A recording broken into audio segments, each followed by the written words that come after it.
하나님 앞에 진짜라는 소리를 들었으면 좋겠습니다. 저거 가짜 아니야 라는 말을 들었으면 좋겠습니다. 저건 진짜야. 우리의 마음이, 우리의 믿음이, 우리의 소망이 그랬으면 좋겠습니다. 건성으로 기도하다가 적당히 기도하다가 진짜를 만나는 일은 사실은 없습니다. 진짜로 기도하고 진짜 마음을 다하고 정성을 다해야 하나님의 원하시는 결실, 내가 소망하는 결실을 이룰 수 있음을 우리가 다시금 고백하게 하여 주옵소서. 많은 것을 할 수는 없습니다. 그러나 인정합니다. 나의 나됨으로 주께 보일 수 있다는 것은 그것을 보여 주님께 진짜로 인정받는 우리 되게 하여 주시옵소서. 감사합니다. 오늘도 감사뿐입니다. 고마우신 예수님 이름으로 기도드렸습니다. 아멘. 아멘. 사도행전 5장의 말씀 같이 한번 보도록 합니다. 사도행전 5장 33절에서 42절까지.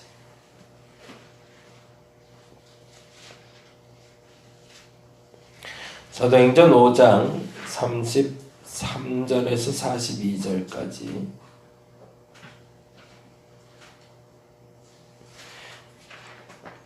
우리 다 같이 한 목소리로 읽도록 합니다. 33절부터 봅니다.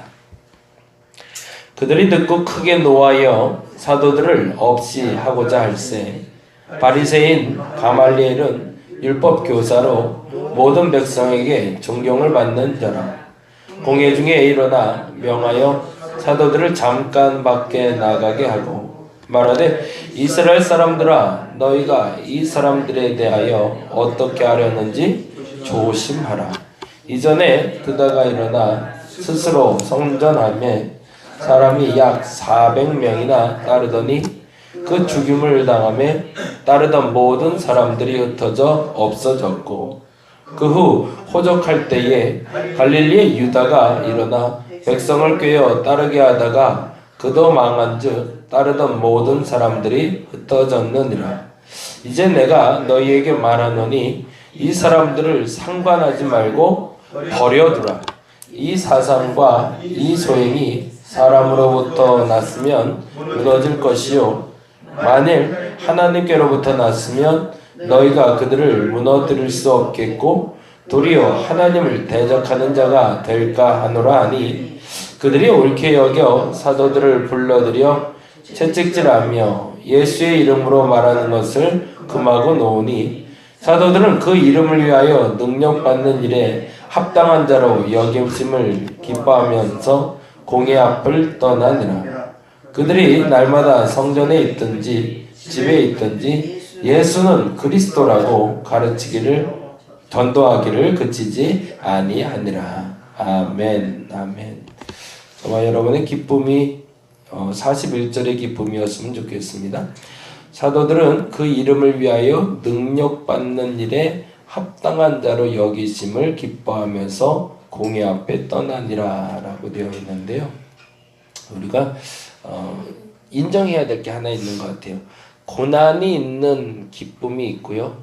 고난 없는 방치가 있는데 어떤 것을 원할까? 고난이 없으면서 특별한 일이 없으면서 편안하게 살 수 있죠. 근데 그것이 방치된 삶이 있고요. 고난 중에 있지만 그럼에도 불구하고 기쁜 사람이 있는데 어떤 것을 원할까? 어저께 친구랑 오랜만에 좀 전화를 했는데 저하고는 40년직이에요. 그러니까 참 오랜 친구죠. 여자분인데 그 초등학교 1학년 그 전인가 하여튼 그렇게 해서 만나서 이렇게 지냈던 친구인데요. 멕시코로 유학이 아니죠. 그 이민을 가서 살았어요. 이민 가서 살다가 그 게스트하우스라고 사람들 맞이하는, 그래서 음식도 만들고 사람들 맞이해서 하는, 그래서 간접적인 선교 역할도 했었는데 작년에 유방암이 걸렸어요. 근데 확실히 우리나라 암 기술은 우리나라가 좋은 것 같아요. 그래서 들어왔는데 안타깝게도 이제 다 정리하고 갔으니까 이제 의료보험 혜택을 못 보잖아요. 의료보험 혜택을 보고 보험이라도 들어놓은 게 있으면 우리나라 암 치료 받는 게 쉬워도 쉽지가 않아서, 그래도 감사하게 한국 사람이라는 이유로 이렇게 연결돼서 저렴한 비용에 이제 치료를 받기 시작했습니다. 그래서 올 초부터 치료를 받아서 어저께 연락이 왔는데 이제 항암 치료 다 끝났다고 연락이 왔어요. 그래서 감사하게 잘 통화를 했는데 마지막에 그 얘기를 하더라고요. 지금까지는 예수님 잘못 믿은 것 같다.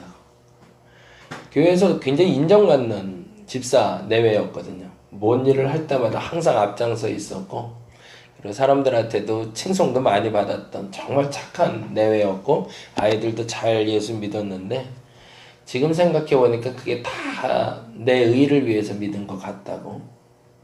만일에 내가 이 유방암에 걸리지 않았으면 하나님 제대로 믿지 못했을 것 같다고.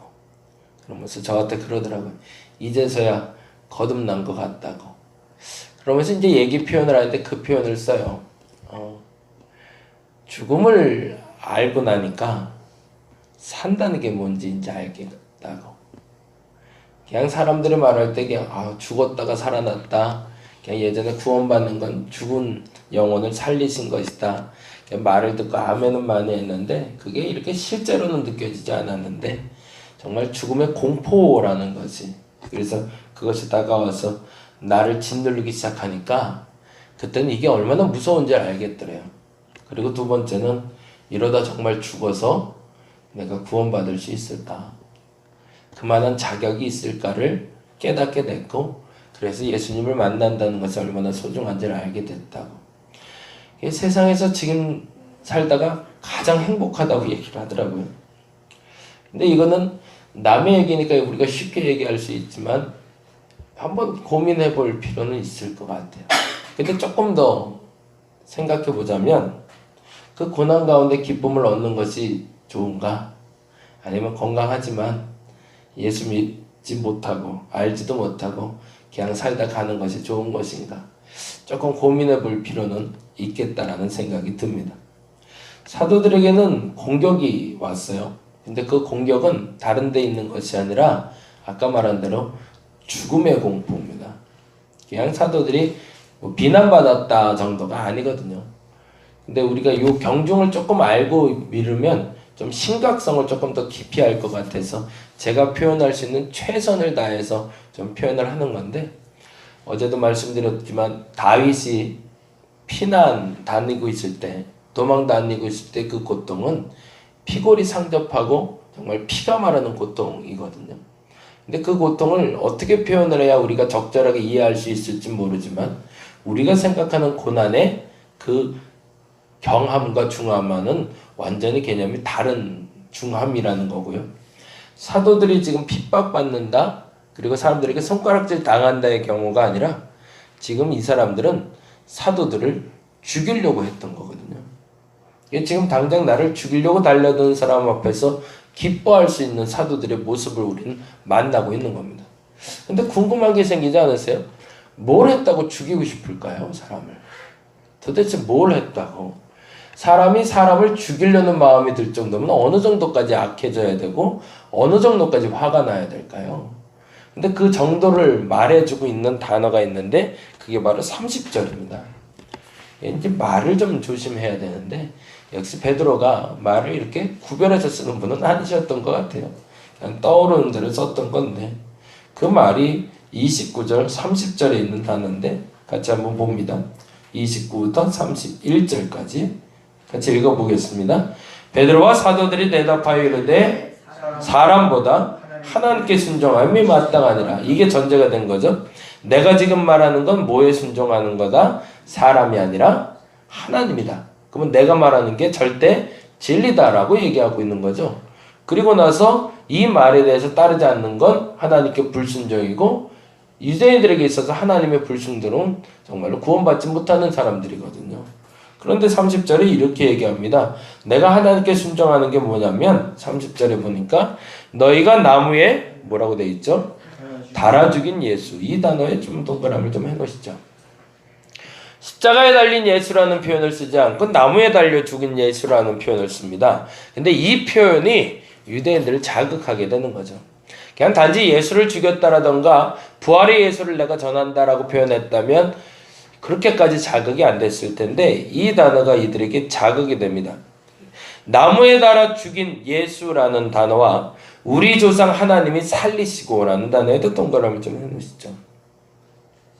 이 두 단어가 드러나기 시작했을 때 이스라엘 백성들에게 연관된 단어들이 있었던 거죠. 신명기의 말씀과 그리고 우리가 잘 아는 에스더의 말씀인데, 신명기의 말씀부터 하나 잠깐 보고 에스더 말씀 보겠습니다. 신명기 21장입니다.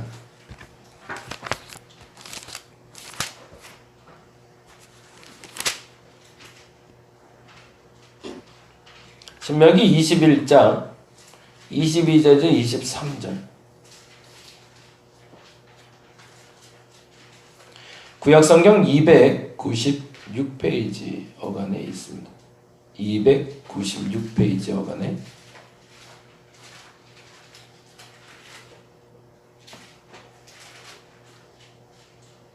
찾으셨나요? 예, 같이 한번 읽어보죠. 사람이 만일 뭐라고 되어 있죠?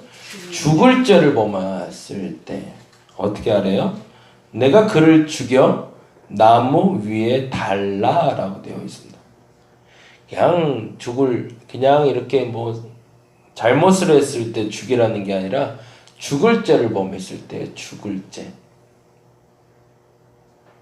이스라엘 백성들에게 나무에 달린 사람들은 사람들이 보기에 저거 죽일 놈이네 라는 단어를 들을 수 있는 사람, 그 사람을 나무에 단다는 겁니다. 그런데 23절에 보니 이렇게 되어 있어요. 23절에 그 시체를 나무 위에 밤새 두지 말래요. 그날에 장사하여 내 하나님 여호와께서 내게 기업으로 주시는 뭐 때문에? 주시는 땅을 더럽히지 않기 위해서. 그건 무슨 말일까요? 나무에 달린 사람을 그러다가 떨어져서 그 시체가 땅에 떨어지면 땅이 더러워지니까 그것조차도 하지 말라는 얘기입니다. 얼마나 무서운 형벌이죠. 유대인들에게 있어서 나무에 달렸다, 십자가의 형벌을 로마에서 했던 가장 큰 이유는 그들에게 있어서 최고의 수치였기 때문입니다. 근데 예수 그리스도를 그 최고의 수치의 자리로 올려버린 거죠. 근데 베드로가 이 말을 자극한 겁니다. 예수께서 최고의 수치의 자리에 들어갔어 라는 거예요. 근데 이 말을 들을 때 이들에게 연상되는 단어가 또 하나 있는데 그게 에스더라는 본문이에요. 에스더에 보면 여러분이 잘 아는 대로 하만이라는 사람이 나오고 모르드게라는 사람이 나옵니다. 근데 이 하만이라는 사람은 모르드게를 중심으로 한 유대인들을 전체 다 전멸하려고 결심을 합니다. 그리고 나서 다음과 같은 일을 벌이는데 에스더 한번 좀 볼까요? 조금 이건 좀 찾기가 어렵긴 하지만 한번 좀 찾아보죠. 느헤미야 다음에 있고요. 에스더 5장인데 14절입니다. 755페이지에 있습니다. 그러니까 이스라엘 백성들에게 나무에 달려 죽였다라고 할 때 가장 수치스러운 죄 때문에 죽었다. 이게 첫 번째 연관이 되는 거고요. 그리고 두 번째 연관되는 사건이 있었던 거죠. 근데 그 사건은 에스더 5장 14절에 있는 다음의 단어였습니다. 그러니까 꼭 이렇게까지 자극할 필요는 없었는데 베드로가 너무 자극을 시킨 거죠. 유대인들 지도자들을. 5장 14절 755페이지 같이 한번 읽어보겠습니다. 그의 아내 세레스와 모든 친구들이 이르되 높이가 50규빗 되는 나무를 세우고, 그의 아내라고 할 때 그는 하만을 얘기합니다. 내일 왕에게 모르드게를 그 나무에 매달기를 구하고. 뭐 하는 거예요? 그럼 모르드게가 무슨 잘못을 했다는 거예요? 죽을 죄를 지었다는 거죠. 모르드게를 그 나무에 매달기를 구하고 왕과 함께 즐거이 잔치에 가서서라고 되어 있어요. 이게 굉장히 무서운 일이죠. 내가 죽일 사람을 마땅히 죽일 거고 기쁘게 잔치에 참여하겠다는 겁니다. 그리고 하만이 그 말을 또 좋게 여겼답니다. 그리고 명령하여 나무를 세우게 했대요. 그건 뭐 한 거죠? 유대인들을 멸절하기 위해서 움직였던 하만이라는 한 사람이 유대인들의 대표자로 여겨졌던 모르드게를 상징적으로 죽일 사람, 이게 유대인들 전체가 다 죽여도 마땅한 사람으로 인정하는 사건이 이 에스더 사건이었던 겁니다. 그런데 결론이 어떻게 났는지가 중요해요. 결론이 7장 10절인데 7장 9절에서 10절을 보면 이렇게 되어 있습니다. 높이가 50규빗 있으면 한 2m 정도 돼요. 2m 정도 되는 높이에 9절에서 10절 보면 이렇게 됩니다. 왕을 모신 내시 중에 하르보나가 왕에게 아뢰되 왕을 위하여 충성된 말로 고발한 모르드게를 달고자 하여 하만이 높이가 50규빗 되는 나무를 준비하였는데 이제 뭐라고 되어 있죠? 그 나무가 하만의 집에 섰나이다. 왕이 이르되 하만을 그 나무에 달라 하매. 모르드게가 매달려고 한 나무가 하만을 다니 왕의 노가 그치니라 라고 되어 있어요. 이게 어떤 상징이 될까요? 이스라엘 백성들이 베드로가 너희가 나무에 달려 죽인 예수라는 단어를 쓸 때 그들에게는 아까 말한 대로 죽어야 될 죄라고 첫째가 해석이 됐던 거고, 두 번째는 그 예수를 살렸다는 말과 같이 연결됐을 때는 너희는 하만과 같은 죄를 짓고 있다라는 걸로 들렸던 겁니다. 이거는 이스라엘 사람들에게 어떤 느낌이냐면 우리나라의 이완영 같은 놈 이렇게 부르는 거하고 똑같은 거거든요. 매국노. 너 때문에 나라가 망했어. 망할 뻔하게 만든 사람이라는 건데, 그 지칭되는 대상을 사도행전에서는 대제사장과 서기관들, 그 관원들로 지칭하고 있거든요. 그러니까 베드로의 이 말을 듣자마자 이들의 분노는 극에 달할 수밖에 없었던 거죠. 왜냐하면 나보고, 나는 정치 지도자인데 요즘 국회의원들이 왜 이렇게 화가 많이 날까요? 자기들을 보고 나라를 팔아먹은 사람이라고 자꾸 얘기들을 하니까. 이건 서로 막 이렇게 죽일 것 같이 달려드는 이유는, 안 그러면 나는 매국노가 되는 거거든요. 나라를 팔아먹는 사람이 되니까. 그래서 그게 너무너무 화가 나서 심지어 뭣도 아닌 것 같은 사람들이, 일개 어부들이 그들을 겨냥하기를 그들은 하만과 같은 죄를 지어서 나무에 달릴 사람들이라는 표현으로 해석되기 시작하니까 그들을 죽이고자 하는 말로 나가고 있는 거죠. 물론 전도는 해야 됩니다. 그리고 복음도 전해야 됩니다. 강하게 전해야 됩니다. 근데 중요한 게 있어요. 이렇게까지 자극할 필요가 있을까라는 생각은 좀 들어봅니다. 우리의 입술에 열매가 있다고 얘기합니다. 거친 언어로 전하는 복음이 바르게 사람을 만들 수도 때로는 있습니다. 그리고 속도도 빠를 수가 있습니다. 근데 저와 여러분이 전하는 그 복음의 속도가 빠른 것이 꼭 좋은 것은 아닌 것 같습니다. 급박한 상황에는 그 복음을 전하기 위해서 아주 날카로운 칼과 같은 복음을 전해야 될 때도 있습니다. 그런데 때때로 우리의 입술을 통해서 전해지는 복음이 복음이 될 수 있도록 정말 기쁜 소식이 될 수 있는 단어를 쓸 수 있는 저와 여러분 되었으면 좋겠습니다. 어느 순간부터 예수 믿게 하는데 두려움을 주고, 너 그러다 지옥 가, 너 그러다 큰일 나, 너 11조 안 하면 망해 라는 단어로 우리가 오용돼서 예수를 믿게 했을 때 그 여파가 어떻게 나타나고 있는지를 우리는 좀 더듬어 볼 필요가 있다라는 얘기죠. 베드로가 전한 복음이 잘못됐다는 얘기는 아니십니다. 그러나 전하는 방법이 조금 문제가 있었다는 거죠.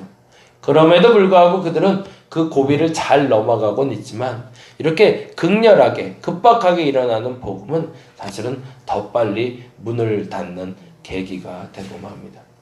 오늘도 같이 그렇게 기도했으면 좋겠습니다. 어제도 동일했지만 우리의 입술을 지킬 수 있을 때 하나님이 복을 주십니다. 어떤 입술의 고백을 나는 하고 있는가? 아우 힘들어 죽겠어라고 오늘 아침을 시작하셨나요? 아니면 참 감사합니다라고 시작하셨나요? 우리의 입술의 열매를 하나님이 듣고 계십니다. 그리고 그 입술의 열매에 대가를 치르게 하십니다.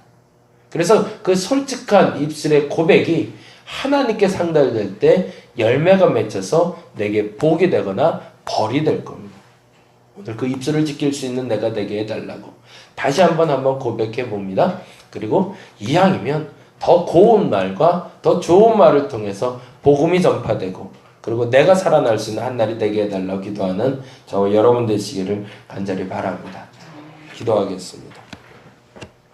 어떤 행동을 하는가도 중요하지만 대다수의 실수와 잘못과 엉켜짐은 우리의 말 때문에 시작이 됩니다. 우리는 어떤 언어를 쓰고 있는지 되돌아봅니다. 내 입에서 나가는 그 한마디 한마디가 어떤 사람에겐 칼이 됩니다. 그래서 날카로운 칼이 돼서 그들의 가슴과 그들의 속내정을 쪼개놓을 때가 있습니다. 물론 그렇게 해서 복음이 들어가는 것도 좋고 예수를 만나는 것도 좋지만 무엇보다도 안타까운 사실은 그런 말미암아 예수가 전해지는 길이, 그리고 내가 사람들에게 비난받는 사람이 된다는 겁니다. 틀린 말은 아닙니다. 그러나 달리 쓸 수 있습니다. 너무 격한 단어들이 오가는 세상이 되고 말았는데 하나님 이 격한 말들이 오가는 이때에 우리의 말이 좀 순화되게 하여 주시옵소서. 싸우자고 예수 믿는 건 아니지 않습니까? 싸우자고 예수 믿는 게 아니라 사랑하자고 예수 믿는 건데 내 입술이 그 사랑의 언어를 담게 하여 주시옵소서. 하나님께 간구하며 하나님께 마음을 드러내기 위해서 귀한 예물을 드리며 그 마음을 드러내 봅니다. 사랑하는 딸을 위해서 기도하는 이 기도를 주께서 응답하여 주시고 하나님 허락한 은혜를 지금 이 시간 열어주시사 알게 하여 주시옵소서. 감사합니다. 고마우신 예수님 이름으로 기도드렸습니다. 다 같이 기도하고 돌아가도록 하겠습니다. 입술을 지키기